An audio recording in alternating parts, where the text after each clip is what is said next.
Welcome to TechTalk, a video series about how to create a smarter workplace with technology. In this episode, we'll take a look at common misconceptions about sound masking systems.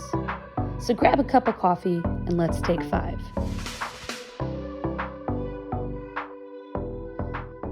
So let's start with that. Why do businesses need sound masking?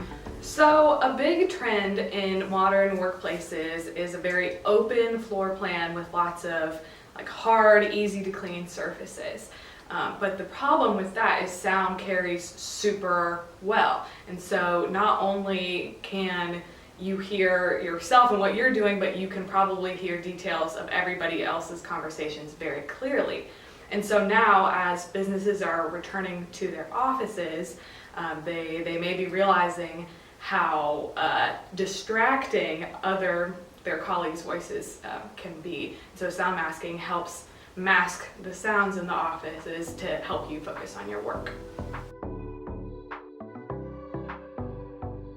It is not noise canceling. That is one of the common misconceptions that we talk with our clients about a lot. So what it does is it actually masks the sound. And what masking means is that it emits a continuous noise that's really not that noticeable. It's kind of like your HVAC, but it brings the room noise up so that individual voices are not distinguishable. So I could probably still hear that somebody is talking down the hall, but I'll no longer be able to tell what they're saying, and so their voice won't be as distracting.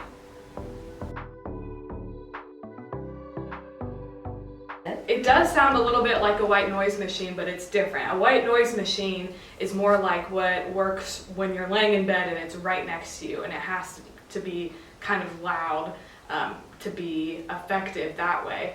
A white noise machine works the best when it's right next to you, and a sound masking system works in a direct field, and it's in the ceilings typically or mounted on the walls, and it emits a noise that is continuous and even throughout the space, so it's not noticeable. It does not have to be loud. So when our engineers set up sound masking systems, they decide what level it needs to be in the space to be effective, but without being distracting. And so it's tailored to the space.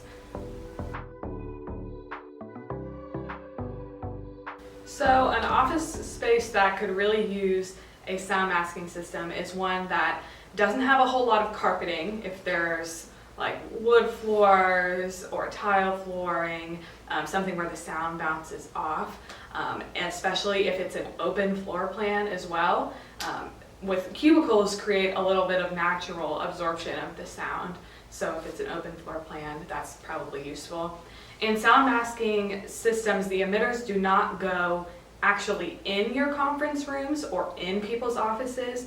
They go outside of them, usually in the hallways or in open spaces like that, and that takes down the sound of your colleagues talking. But also, if your office is very quiet, on the other hand, a sound masking system can be beneficial because it gives you some background noise, because you may not realize that a totally silent office can be almost as distracting as a very loud one.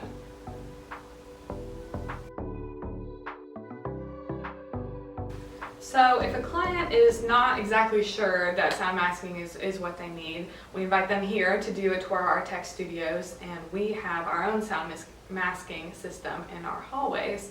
And to demonstrate it, you may not even notice it at first when you walk into our building, but then we turn it off. And you know that it makes a difference because suddenly you can hear people talking in offices down the hallway, and then after a couple minutes of it being off, our team members will start to poke their heads out and ask, who turned it off? Can we turn it back on? And our clients have really seen the difference in that situation. Awesome. All right. Well, thanks so much for sitting down and speaking with us today. Of course, I'm happy that I got to come. Thanks for joining Integrated Building Systems for this episode of Tech Talk. If you have questions, need help with the project, or have suggestions for a future topic, please get in touch.